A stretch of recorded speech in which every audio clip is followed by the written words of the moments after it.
জানিয়ে দেব এই মুহূর্তে হাতে পাওয়া সর্বশেষ গুরুত্বপূর্ণ আপডেট আন্তর্জাতিক সংবাদ।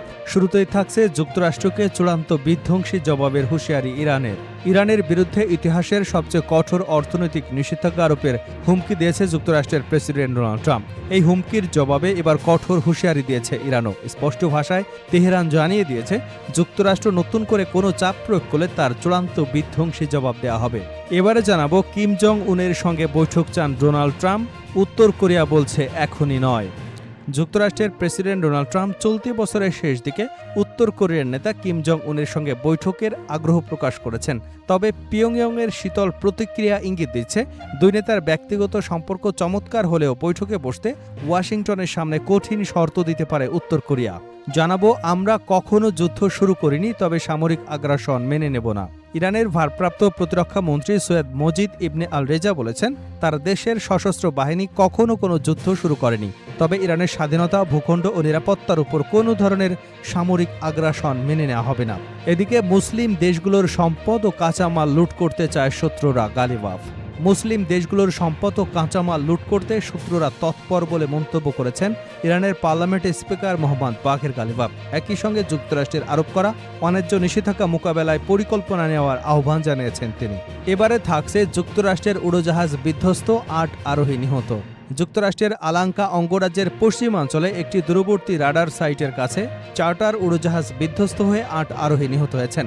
এবং সর্বশেষ জানাবো, মধ্যপ্রাচ্য থেকে যুক্তরাষ্ট্রের দিকে যাত্রা করেছে সেই মার্কিন বিমানবাহী রণতরী।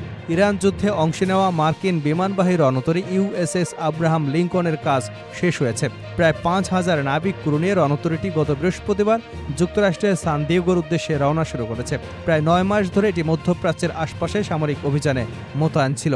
শেষ পর্যন্ত মধ্যপ্রাচ্য থেকে লেজ গুটিয়ে পালাতে হচ্ছে এটিকে। দর্শক, এতক্ষণ শুনছিলেন শিরোনাম, এবার থাকছে বিস্তারিত।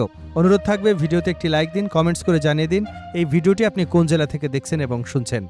যুক্তরাষ্ট্রকে চূড়ান্ত বিধ্বংসী জবাবের হুঁশিয়ারি ইরানের। ইরানের বিরুদ্ধে ইতিহাসের সবচেয়ে কঠোর অর্থনৈতিক নিষেধাজ্ঞা আরোপের হুমকি দিয়েছে যুক্তরাষ্ট্রের প্রেসিডেন্ট ডোনাল্ড ট্রাম্প। এই হুমকির জবাবে এবার কঠোর হুঁশিয়ারি দিয়েছে ইরানও। স্পষ্ট ভাষায় তেহরান জানিয়ে দিয়েছে, যুক্তরাষ্ট্র নতুন করে কোনো চাপ প্রয়োগ করলে তার চূড়ান্ত বিধ্বংসী জবাব দেওয়া হবে। শুক্রবার এক প্রতিবেদনে এ তথ্য জানিয়েছে বার্তা সংস্থা রয়টার্স। গত বৃহস্পতিবার মার্কিন ট্রেজারি সেক্রেটারি স্কট ব্যাসেন্ট বলেন, ইরানের নেতৃত্বকে ক্ষমতাচ্যুত করবার লক্ষ্য নিয়ে ইতিহাসের সবচেয়ে কঠোর আর্থিক নিষেধাজ্ঞা আরোপ করা হতে পারে। আগামী সোমবার এ বিষয়ে বিস্তারিত ঘোষণা দেওয়ার কথা জানিয়েছেন তিনি। এর আগে মার্কিন প্রেসিডেন্ট ডোনাল্ড ট্রাম্প সতর্ক করে বলেছিলেন, যেসব দেশ ইরানকে যে কোনো ধরনের সহায়তা দেবে তাদেরও অর্থনৈতিক পরিণতির মুখে পড়তে হবে। এসব হুমকির জবাবে শুক্রবার ইরানের সশস্ত্র বাহিনীর chief of staff major general Ali Abdollahi বলেছেন, নতুন মার্কিন হুমকির জবাব ব্যাপক এবং নির্ণায়ক হবে। তিনি বলেন, স্থল, সমুদ্র, আকাশ প্রতিরক্ষা ও সাইবার ক্ষেত্রে চূড়ান্ত শাস্তিমূলক বিধ্বংসী প্রতিক্রিয়া জানাতে প্রস্তুত আছে ইরানের সশস্ত্র বাহিনী। ইরানের পার্লামেন্টের স্পিকার ও যুক্তরাষ্ট্রের সঙ্গে মধ্যস্থতাকারীদের মাধ্যমে চলা আলোচনায় দেশটির প্রধান আলোচক মোহাম্মদ বাঘের গালিবাফও যুক্তরাষ্ট্রের অবস্থানের সমালোচনা করেছেন। ইরাক সফরের সময় তিনি বলেন, ওয়াশিংটন সম্ভবত বুঝতে পেরেছে যে সরাসরি সামরিক সংঘাতে ইরানের বিরুদ্ধে জয়ী হওয়া সম্ভব নয়। তাই যুক্তরাষ্ট্র ইসরায়েল এখন অর্থনৈতিক ও কগনিটিভ বা জনমত ও মানসিক চাপ বিস্তারের যুদ্ধের দিকে এগোচ্ছে। তাদের অন্যায় নিষেধাজ্ঞা মোকাবেলায় আমাদের পরিকল্পনা করতে হবে, যাতে আমরা তা কাটিয়ে উঠতে পারি। এদিকে ইরানের বিরুদ্ধে যুক্তরাষ্ট্রের নতুন নিষেধাজ্ঞার হুমকির পর ৩ সপ্তাহের মধ্যে সর্বোচ্চ পর্যায়ে পৌঁছেছে তেলের দাম। কিম জং উনের সঙ্গে বৈঠক চান ট্রাম্প। উত্তর কোরিয়া বলছে এখনই নয়। যুক্তরাষ্ট্রের প্রেসিডেন্ট ডোনাল্ড ট্রাম্প চলতি বছরের শেষ দিকে উত্তর কোরিয়ার নেতা কিম জং উনের সঙ্গে বৈঠকের আগ্রহ প্রকাশ করেছেন। তবে পিয়ংইয়ংয়ের শীতল প্রতিক্রিয়া ইঙ্গিত দিচ্ছে, দুই নেতার ব্যক্তিগত সম্পর্ক চমৎকার হলেও বৈঠকে বসতে ওয়াশিংটনের সামনে কঠিন শর্ত দিতে পারে উত্তর কোরিয়া।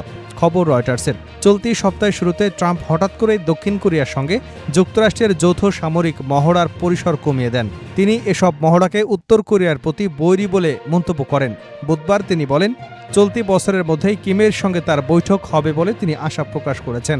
মার্কিন ও দক্ষিণীয় কোরীয় কর্মকর্তাদের আলোচনার বিষয়ে অবগত একটি সূত্র জানিয়েছে, উত্তর কোরিয়ার সঙ্গে আলোচনা পুনরায় শুরু করে আন্তর্জাতিক অঙ্গনে একটি কূটনৈতিক সাফল্য অর্জন করতে আগ্রহী ট্রাম্প। ইরানের সঙ্গে প্রায় ৬ মাস ধরে চলা যুদ্ধের অবসানের তাৎক্ষণিক কোনো সম্ভাবনা নেই। এমন পরিস্থিতিতে উত্তর কোরিয়ার সঙ্গে ট্রাম্পের নতুন করে যোগাযোগের উদ্যোগ তাৎপর্যপূর্ণ। বিশেষ করে পিয়ংইয়ং রাশিয়ার ইউক্রেনকে যুদ্ধে সমর্থন দিতে সেনা, সামরিক সরঞ্জাম এবং ক্ষেপণাস্ত্র পাঠিয়েছে। সূত্রটি বলছে, ট্রাম্পের এই কৌশলের প্রতি ব্যক্তিগতভাবে ইতিবাচক মনোভাব দেখিয়েছেন দক্ষিণ কোরিয়া। তবে যুক্তরাষ্ট্রের সঙ্গে যৌথ সামরিক মহড়া কমানোর বিষয়ে সিএলের কর্মকর্তাদের এখনও সংশয় রয়েছে। চলতি বছরের শেষ দিকে চীনের শেনজেনে এশিয়া প্যাসিফিক ইকোনমিক কোঅপারেশন সম্মেলনে ট্রাম্পের যাওয়ার সম্ভাবনা রয়েছে। উত্তর কোরিয়া নতুন করে আলোচনায় আগ্রহী হলে ওই অঞ্চলের দুই নেতা বৈঠকের সুযোগ তৈরি হতে পারে বলে সূত্রটি জানিয়েছে। মার্কিন পররাষ্ট্র দপ্তরের মুখপাত্র বলেন, কোনো পূর্ব শর্ত ছাড়াই উত্তর কোরিয়ার সঙ্গে আলোচনায় বসতে পারে যুক্তরাষ্ট্র। তিনি বলেন, উপযুক্ত সময় প্রেসিডেন্ট কিম আবারও বৈঠক করবেন। তবে উত্তর কোরিয়ার প্রতিক্রিয়া এখন পর্যন্ত খুব একটা উৎসাহব্যঞ্জক নয়। বিশ্লেষকদের মতে পিয়ংইয়ং স্পষ্ট করে দিয়েছে, ট্রাম্প এবং কিমের ব্যক্তিগত সম্পর্ক এবং দুদেশের কূটনৈতিক সম্পর্ক এক বিষয় নয়। আমরা কখনো যুদ্ধ শুরু করিনি, তবে সামরিক আগ্রাসন মেনে নেব না। ইরানের ভারপ্রাপ্ত প্রতিরক্ষামন্ত্রী সৈয়দ মাজিদ ইবনে আল রেজা বলেছেন, তার দেশের সশস্ত্র বাহিনী কখনো কোনো যুদ্ধ শুরু করেনি, তবে ইরানের স্বাধীনতা, ভূখণ্ড ও নিরাপত্তার উপর কোনো ধরনের সামরিক আগ্রাসন মেনে নেওয়া হবে না। শুক্রবার তেহরানের ইমাম খোমেনি মুসল্লায় জুমার নামাজের আগে দেওয়া বক্তব্যে তিনি একথা বলেন। ইরানের রাষ্ট্রীয় সম্প্রচার মাধ্যম IRIBর বরাতে এ তথ্য জানিয়েছে আল জাজিরা। ইরানিদের ভাষায় রমজান যুদ্ধ নামে পরিচিত যুক্তরাষ্ট্র ইসরায়েলের সঙ্গে সর্বশেষ সংঘাতে দেশটি আগের 12 দিনের যুদ্ধের তুলনায় অনেক বেশি শক্তিশালী অবস্থান থেকে প্রবেশ করেছে বলে দাবি করেছে ইরানের আল রেজা। তিনি বলেন, সর্বশেষ যুদ্ধ ইরানের জন্য একটি কঠিন পরীক্ষা ছিল। এতে দেশটি প্রাণহানি এবং ব্যাপক ক্ষয়ক্ষতির মুখে পড়লেও জাতীয় আত্মবিশ্বাসের শক্তি প্রদর্শন করেছে। ইরানের ভারপ্রাপ্ত প্রতিরক্ষামন্ত্রী বলেন, এই যুদ্ধ দেখিয়েছে যে নিজেদের সক্ষমতার উপর আস্থা রেখে তরুণদের শক্তিকে কাজে লাগিয়ে বিজ্ঞান ও প্রযুক্তিকে অগ্রাধিকার দিয়ে ঐক্যবদ্ধ থাকলে ইরানি জনগণ যে কোনো হুমকি মোকাবেলা করতে পারে। তিনি আরও দাবি করেন, পরবর্তী সংঘাতে শত্রুর ঘাঁটিতে প্রবেশ, আঞ্চলিক গতিবিধি পর্যবেক্ষণ এবং আরও বেশি ক্ষয়ক্ষতি ঘটানোর সক্ষমতা ইরানের বেড়েছে। একই সঙ্গে কৌশল এবং প্রযুক্তির ক্ষেত্রে ইরানের চমক আরও উন্নত হয়েছে। ইবনে আল রেজা বলেন, ইরানের বর্তমান প্রতিরক্ষা সক্ষমতা যুদ্ধ করবার জন্য নয়, বরং যুদ্ধ আগ্রাসন ঠেকানোর জন্য। তিনি বলেন, আমরা কখনো কোনো দেশের বিরুদ্ধে আগ্রাসন শুরু করিনি এবং ভবিষ্যতেও করব না। তবে ইরানের ভূখণ্ড, স্বাধীনতা ও নিরাপত্তার বিরুদ্ধে সামরিক আগ্রাসনের কোনো চেষ্টা হলে তা প্রতিহত করা হবে। মুসলিম দেশগুলোর সম্পদ ও কাঁচামাল লুট করতে চায় শত্রুরা, গালিবাফ। মুসলিম দেশগুলোর সম্পদ ও কাঁচামাল লুট করতে শত্রুরা তৎপর বলে মন্তব্য করেছেন ইরানের পার্লামেন্টের স্পিকার মোহাম্মদ বাগের গালিবাফ। একই সঙ্গে যুক্তরাষ্ট্রের আরোপ করা অন্যায্য নিষেধাজ্ঞা মোকাবেলায় পরিকল্পনা নেওয়ার আহ্বানও জানিয়েছেন তিনি।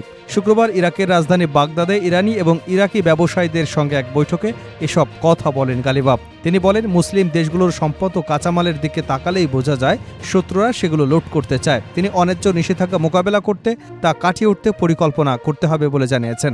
গালিবাফ অভিযোগ করেন, যুক্তরাষ্ট্র, ইসরায়েল, ইরান এবং ইরাকের সঙ্গে সরাসরি সামরিক সংঘাতে জয়ী হতে না পেরে এখন অর্থনৈতিক ও মানসিক যুদ্ধ চালাচ্ছে। ইরানের এই প্রভাবশালী নেতা বলেন, অর্থনৈতিক উন্নয়ন ও নিরাপত্তা পরস্পরের সঙ্গে ঘনিষ্ঠভাবে সম্পর্কিত। এছাড়া ইরাক এবং ইরানের মধ্যে অর্থনৈতিক সম্পর্ক আরও জোরদারের আহ্বান জানান তিনি। দুই দেশের বাণিজ্যিক মার্কিন ডলারের উপর নির্ভরতা কমাতে নিজস্ব মুদ্রা ব্যবহারেরও প্রস্তাব দিয়েছেন গালিবাফ। এর একদিন আগে বৃহস্পতিবার যুক্তরাষ্ট্রের অর্থমন্ত্রী স্কট বেসেন্ট ইরানের উপর এ যাবৎকালের সবচেয়ে কঠোর নিষেধাজ্ঞা আরোপের ঘোষণা দেন। তিনি জানান, নিষেধাজ্ঞার বিস্তারিত সোমবার প্রকাশ করা হবে। বেসেন্টের মতে এসব পদক্ষেপের ফলে ইরানের বিরুদ্ধে আরও বড় ধরনের সামরিক অভিযান চালানোর প্রয়োজন কমতে পারে।